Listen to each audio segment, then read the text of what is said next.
Pessoal, vamos seguir então. Nós fizemos uma pausa aí no videozinho para poder não ficar muito pesado e a gente verificar se vai dar certo aí a inserção no sistema depois. E se isso for dando certo, a gente depois trata de esgotar o assunto para encerrar o vídeo. Por enquanto a gente vai pausando de acordo com o tempo que a gente acredita ser necessário, ok? Seguindo então, vamos tratar agora das causas de aumento de pena. De novo, a informação nós estamos tratando no parágrafo 4º de causa especial de aumento de pena ao homicídio, portanto, majorante e não qualificadora. E essas causas de aumento do parágrafo 4º, elas incidem a todas as figuras do homicídio doloso, ok? Seja ele simples, seja ele privilegiado ou seja ele qualificado. Isso é importante vocês fazerem essa observação no momento do estudo do registro da matéria de vocês aí nas suas anotações, ok? Então nós estamos aí com um aumento de pena de 1/3 se o crime de homicídio for praticado tendo como vítima uma pessoa menor de 14 anos, acréscimo esse inserido aí no parágrafo 4º do Código Penal, pela Lei 8.069/90, Estatuto da Criança e do Adolescente, ou se a vítima for maior de 60 anos, majorante essa imposta no Código Penal pela Lei 10.741/03, que é o Estatuto do Idoso. Essas circunstâncias, hoje, aumento de pena inserido no parágrafo 4º, antes elas vinham inseridas lá na parte geral do Código Penal, nas circunstâncias agravantes do artigo 61, inciso 2 do Código Penal. Só deixando registrado, essas duas causas de aumento de pena, inseridas no parágrafo 4º do Código Penal, dada pela idade, menor de 14 ou maior de 60 anos, são circunstâncias de natureza objetiva e não subjetiva. Portanto, sendo de natureza objetiva, se comunicam com o coautor ou entre os coautores ou autor e partícipe, ou coautores e partícipe, ok? As de natureza subjetiva estão relacionadas à pessoa, portanto, não se comunicam. As de natureza objetiva estão relacionadas ao fato e, portanto, se comunicam. Deixando claro, sempre essa análise, que nas causas de aumento de pena pela idade, para que elas incidam no caso concreto, é necessário ficar demonstrado que o sujeito ativo do ilícito, no nosso caso aqui do homicídio, tinha conhecimento que a vítima era menor de 14 ou maior de 60 anos quando do fato, ok? Seguindo aí então as análises, vamos verificar agora a questão do homicídio culposo, tá? Parágrafo 3º do Código Penal. O legislador é muito simples em relação ao homicídio culposo. Lembra-se que nós falamos lá na parte geral do Código Penal. Os crimes são definidos na parte especial na sua forma dolosa. Quando o legislador admitir a forma culposa, ele o faz expressamente. E o legislador admite o homicídio culposo porque no parágrafo 3º ele o definiu desta forma. Se o homicídio é culposo, pena detenção de 1 a 3 anos. E aí vem o questionamento, mas o que é um homicídio culposo? De novo, nos remete à parte geral do Código Penal, e isso nós já discutimos de forma exaustiva no ano anterior.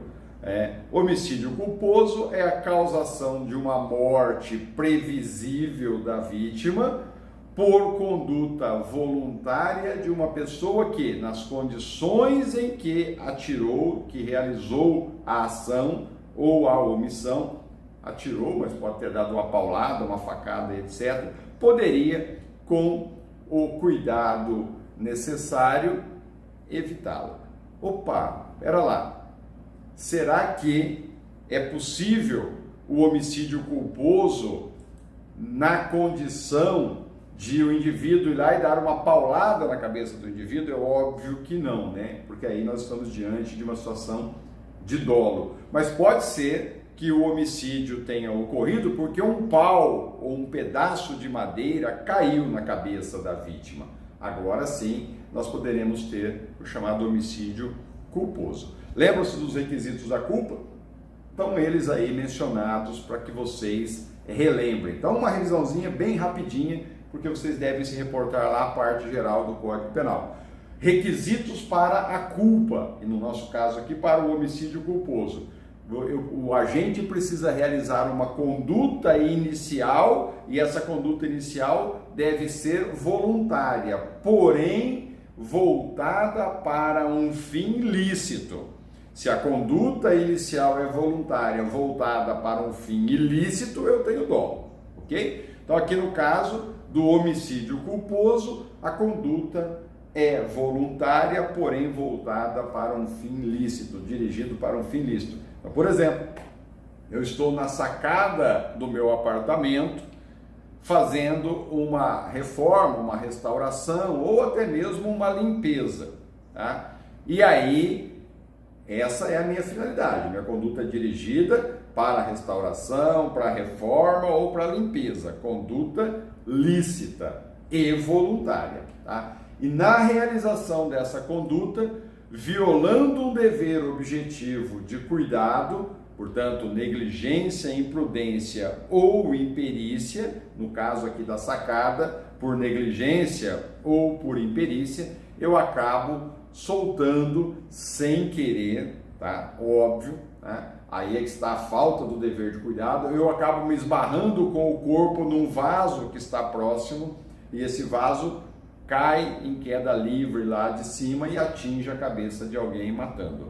O resultado, conduta inicial foi voluntária voltada para um fim lícito, o resultado, a morte da vítima, ocorreu sem vontade, sem o querer, em decorrência da violação do dever objetivo de cuidado. No exemplo aí, eu fui negligente ao me movimentar naquela sacada sem observar que ao lado tinha um vaso que eu poderia tocá-lo nele e lançá-lo lá de cima e atingir a cabeça de alguém lá embaixo. Entre a conduta e o resultado precisa haver nexo causal e precisa também ocorrer a chamada previsibilidade objetiva desse resultado, que é nada mais, nada menos que a possibilidade do agente, nas condições em que se encontrava, antever a morte da vítima. Esses requisitos nós já tratamos lá na parte geral do Código Penal, portanto é só para efeito de relembrarmos. Ausente, portanto, a previsibilidade, falávamos disso também lá na parte geral, ainda que a conduta seja negligente, não haverá a chamada tipicidade. Tratamos desse assunto na parte geral, e repito novamente isso, sem a parte geral você não consegue estudar parte especial do Código Penal. Mencionei aí também alguns exemplos para facilitar a vida de vocês no momento de estudar. Primeiro exemplozinho aí, o agente mora sozinho e deixa uma arma no sofá. Tá? Se o indivíduo mora sozinho na casa, é óbvio que não há previsibilidade em relação ao crime. Tá? Mesmo nesta situação, tá? Ficando demonstrado a sua negligência, não há culpa. Imagina que a pessoa mora sozinho na casa, ele entra e deixa uma arma que ele usa para o seu dia a dia, tá? E que essa arma, óbvio, ele tem o registro e o porte, ou ele é um policial. Ele, como mora sozinho, ele entra e coloca a arma lá no sofá, numa cadeira, numa mesinha de centro da sala e etc. E vai lá para o quarto dele, ou vai para o banheiro, ou vai para a cozinha, tá? E de repente alguém sem autorização dele, uma criança, por exemplo, entra na casa, apanha a arma. Tá? Nesta situação, ficou caracterizada a negligência desse indivíduo, porém não há a culpa por falta de previsibilidade. Faltando um dos requisitos, eu não tenho a culpa. Tá? Outro exemplo mencionado aí para vocês é dirigir com imprudência, dirigir em alta velocidade. Você está indo de Santa Fé do Sul, ou de Jales, ou de Fernandópolis, ou de Votuporanga para Rio Preto ou para São Paulo, você está com pressa, a velocidade é de 110, você está a 140 por hora, tá? Atento ainda assim à movimentação da via pública, e aí de repente alguém salta lá de um viaduto por onde você está passando e você o atinge durante a queda. Não havia previsibilidade, é óbvio, você não será responsabilizado por esse crime. Presente a previsibilidade, mas ausente o dever de cuidado, também não há o crime, ok? Coloquei aí como exemplo, né, aquela hipótese que numa cidade maior, né, numa cidade de grande movimento, um ônibus está parado, tá, e pessoas descendo desse ônibus. Quando você vê o ônibus parado, você reduz a velocidade para passá-lo, mas ainda assim uma pessoa desce do ônibus, vai para frente do ônibus e atravessa na frente do ônibus sem prestar atenção no fluxo de veículos, você acaba atingindo. Tá? Não há negligência ou imprudência, fato é considerado atípico, ok? Para avançar ainda em relação ao homicídio culposo, e a gente já caminhar aí quase para o seu fim, as espécies de culpa que nós também analisamos lá na parte geral. Então, bem rapidinho isso, porque vocês já têm essa base toda aí para análise. Na verdade, nós não precisávamos nem estar comentando a respeito disso quanto ao homicídio culposo. Mas a culpa pode ser inconsciente ou consciente. No caso da culpa inconsciente, o fato é previsível, tá? E o agente não faz a previsão, tá? Portanto, ele não deseja o resultado, ok? Exemplo clássico aí que nós já até discutimos o ano passado quanto à culpa inconsciente. Se não me falha a memória, foi até essa a minha colocação naquela época, tá? Imagine vocês que o Biase, tá? Pelo amor de Deus, se o Biase tomar conhecimento disso, deixem claro para o Biase que eu sou amigo dele, que eu gosto muito dele. O Biase, armado até os dentes, tá? Mais jovem do que ele está hoje, ele chega na casa dele, quase não usa arma, o Biase tem arma para todo lado no corpo dele, ele chega na casa dele após o término do seu horário de trabalho e ele esquece a arma ou uma das armas dele sobre a mesa e vai lá para o quarto, vai para o banheiro e etc. Houve negligência nessa conduta, dever objetivo de cuidado, mas não houve previsão por parte do Biase do fato ilícito do filho pegar essa arma e vir a óbito em decorrência desse fato, até porque ele esqueceu a arma naquele local, naquela mesa, no sofá, na cadeira e etc. E a culpa consciente, ela ocorre quando o agente prevê a morte da vítima, mas age acreditando que ela não ocorrerá, tá? No exemplo anterior aí do Biase, imagina que o Biase chega após o turno de trabalho dele, deixa a arma sobre a mesa e no local que ele colocou essa arma na mesa, ele diz: não vai acontecer nada, a arma aqui onde eu a coloquei está numa situação segura, tá? E aí alguém vai lá e apanha a arma e acaba realizando a mesma situação. Agora nós estamos diante de uma culpa consciente, ok? Outro ponto, e agora sim interessante, concurso de pessoas do homicídio culposo.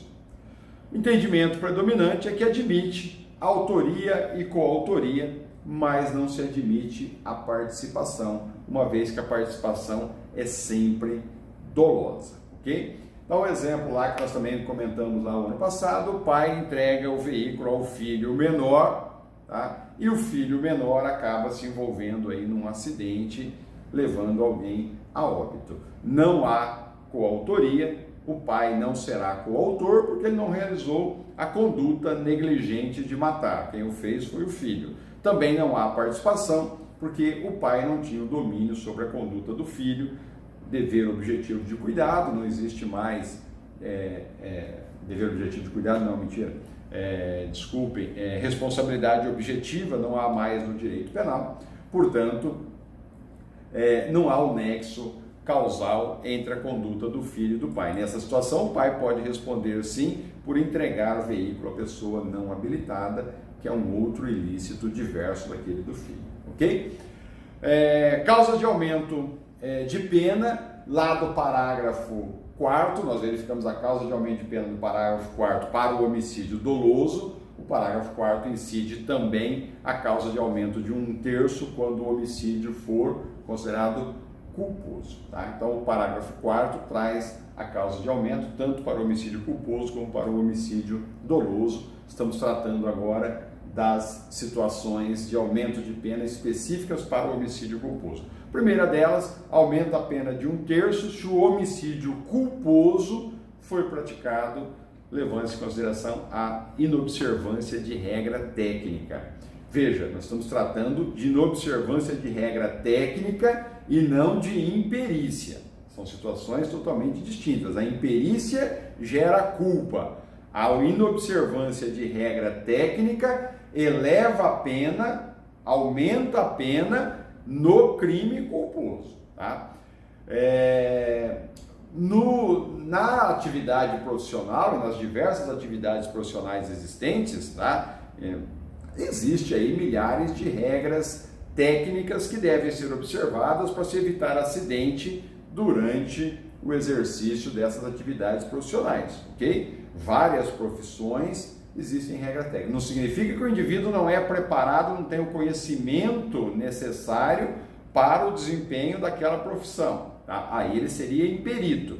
Na verdade, ele tem o conhecimento específico necessário para aquilo, mas durante a realização daquela profissão, daquela atividade profissional dele, ele acaba inobservando essas regras que são inerentes à profissão que ele desempenha, ok? Então, coloquei aí alguns exemplos para vocês. O médico, que por pressa, tá?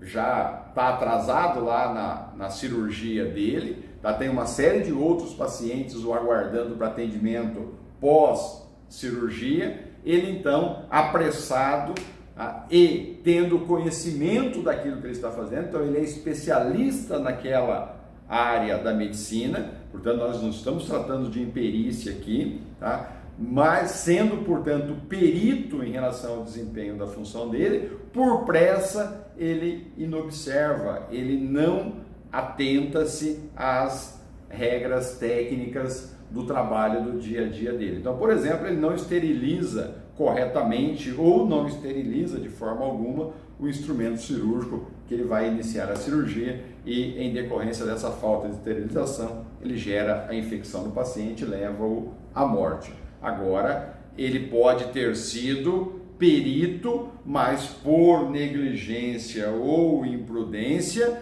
violando uma regra técnica, inobservando uma regra técnica da profissão dele, o homicídio dele foi culposo com um aumento de pena de 1/3 por essa inobservância. Ou um outro exemplo, o eletricista, tá? Que deve seguir alguns protocolos durante o trabalho dele. Então, por exemplo, ele chega para trabalhar, não desliga a rede elétrica, porque para ele consegue fazer o trabalho sem nenhum problema, mas o ajudante dele acaba sendo eletrocutado, vindo à morte. Ou o piloto de uma aeronave, tá? Que, como aconteceu em São Paulo, tá? O comandante deixou a critério do copiloto, inexperiente ainda, para fazer o checklist antes do início do voo, antes da decolagem, e o jatinho ficou com combustível mais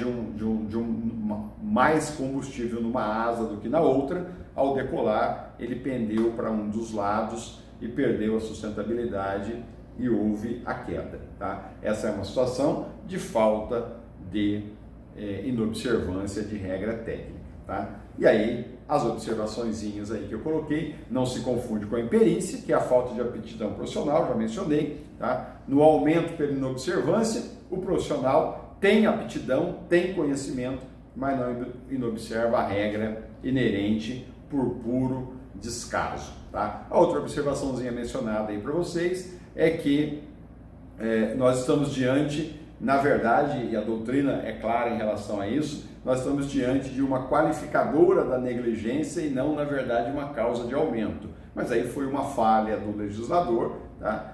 Que a inseriu aí como causa de aumento de pena. Assim, quando a negligência consistir em observância inobservância de regra técnica, a pena será maior em decorrência do aumento, ok?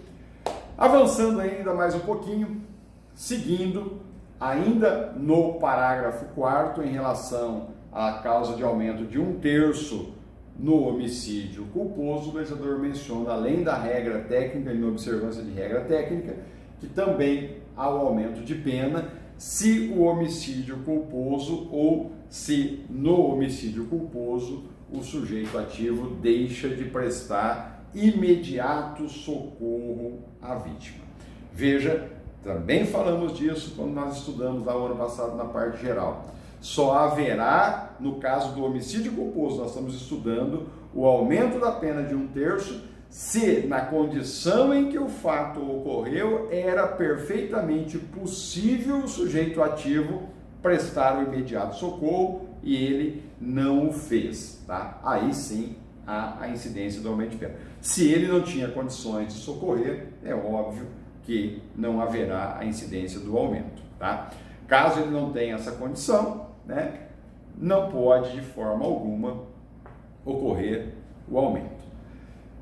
Havendo testemunhas no local, se uma das testemunhas prestou o imediato socorro, estando o sujeito ativo, estando o autor no local junto com as demais testemunhas ou junto com aquela testemunha, se a testemunha prestou socorro, ele, sujeito ativo do ilícito, do crime culposo, está desobrigado deste socorro e não vai incidir da mesma forma a causa de aumento, desde que, fique claro isso, ele tenha presenciado a ação imediata da testemunha que estava no local. Então, ocorreu o fato, várias pessoas correram imediatamente e já socorreram.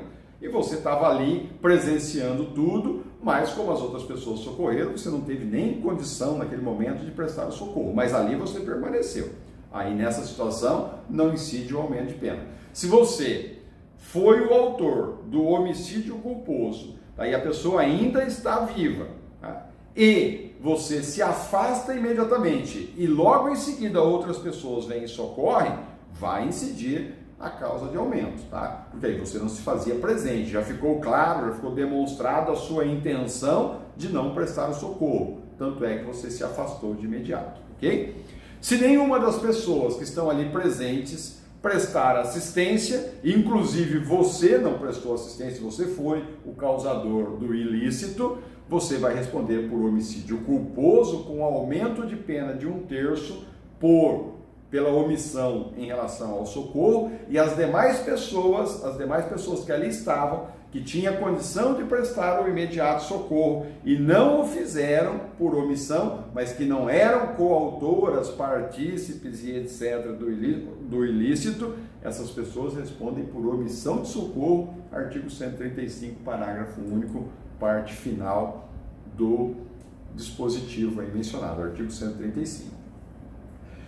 O legislador vai além, diz que também incide o aumento de pena no homicídio culposo de 1/3 se do crime resulta a fuga para evitar a prisão em flagrante. Tá? Uma pessoa cometeu o homicídio culposo, tá? E fugiu exatamente para não ser presa em flagrante. Tá? Então veja, se o autor socorreu a vítima, levou a vítima até o hospital, até uma UPA, até um pronto-socorro, deixou ela na porta ou apresentou ela de imediato na recepção, assim que enfermeiros, médicos chegaram para socorrer.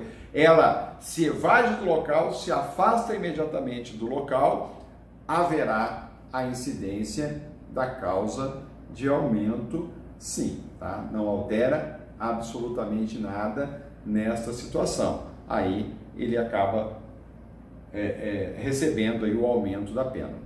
Se não socorreu a vítima e ainda fugiu, agora nós temos duas situações. Ele não prestou imediato socorro e ainda fugiu para não ser preso em flagrante. Agora, incide as duas causas de aumento? Incide as duas causas de aumento. Pode ser aplicado as duas causas de aumento? Aí vocês precisam reportar lá na parte geral, no artigo 68, parágrafo único do Código Penal.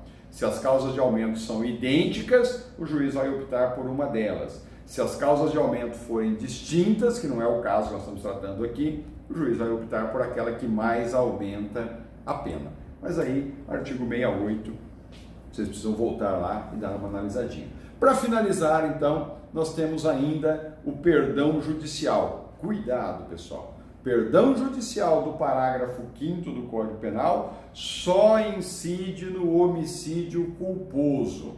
Veja, leiam atentamente o parágrafo 5º. Na hipótese de homicídio culposo, o juiz pode deixar de aplicar a pena se as consequências da infração penal atingirem o próprio agente de forma tão grave que a sanção penal se torna desnecessária. Também falamos disso e demos exemplos disso no ano passado. Ou seja, o legislador foi muito inteligente, agiu muito bem nessa situação. Na hipótese do crime culposo, são aquelas situações em que o sujeito ativo não quer o resultado. É óbvio que a morte da vítima já é uma punição. O fato por si só já pune o sujeito ativo. Não é necessário o Estado puni-lo, porque aí, na verdade, ele estaria sendo punido duas vezes pelo mesmo fato. Uma, que é o sentimento que ele vai ter, aquela situação que ele presenciou, que ele vai carregar para o resto da vida dele, e depois a execução dessa pena imposta também pelo Estado. Então o legislador diz, quando ficar demonstrado que a infração atingiu de forma gravemente o sujeito ativo, o Estado deixa de puni-lo e para isso o juiz aplica-lhe o perdão judicial. Por isso perdão judicial, que é uma causa extintiva da punibilidade lá no artigo 107 do Código Penal, parte geral. E o parágrafo 6º diz que aumenta a pena de 1/3 até a metade se o homicídio é praticado por milícia privada, sob o pretexto de prestação de serviço de segurança ou por grupo de extermínio. A milícia privada quase sempre ela age dessa forma mesmo. Ela atua como se ela estivesse prestando um serviço para a sociedade, quando na verdade ela está obtendo uma vantagem com o passar do tempo e dominando uma determinada área e etc. Ok? Por fim, eu passei aí, vou passar, tá? Não deu tempo ainda de fazer isso. Passei uma questãozinha aí a respeito da matéria, mas assim que o tempo for passando, que a gente for tendo uma condição melhor de nos organizarmos em relação a esse tipo de aula que nós estamos iniciando agora aí com vocês, decorrente dessa situação de anormalidade, eu vou em cada tema montando algumas questões para a gente também já discutir aqui ao finalzinho do vídeo. Então fica essa questãozinha aí para vocês raciocinarem, dar uma estudadinha, complementar o estudo de vocês e responder, e qualquer coisa vocês entrem em contato para as dúvidas. Ok, pessoal? Encerramos o homicídio. Um abraço a todos.